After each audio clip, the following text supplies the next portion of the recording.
যা কিছু পুরনো, যা কিছু প্রাচীন, আমরা কি জানি তার শেষ কোথায়? আমরা ভাবি সময় সবকিছু মুছে দেয়, কিন্তু আসলেও কি তাই? এই যে জংধরা তালা কিংবা হলদে হয়ে যাওয়া চিঠির পাতায়রা কিন্তু শেষ হয়ে যায়নি। এরা কেবল বদলে নিয়েছে নিজেদের ঠিকানা।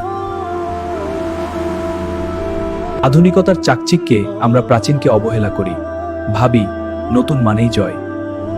কিন্তু মনে রাখবেন, শিকড় ছাড়া যেমন গাছ বাঁচে না, অতীত ছাড়াও বর্তমান মূল্যহীন। প্রাচীন মানেই তো কেবল ধ্বংসাবশেষ নয়, প্রাচীন মানে হাজার বছরের অভিজ্ঞতা, সংস্কৃতি আর আমাদের অস্তিত্বের গল্প, যা কখনো ফুরিয়ে যায় না।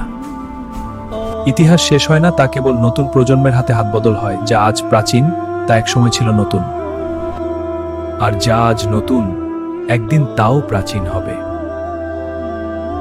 তাই কিসের প্রাচীন, কিসের শেষ? পৃথিবীটা এক অনন্ত চক্র।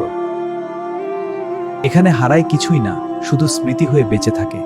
আপনার কি মনে হয় কমেন্টে জানান।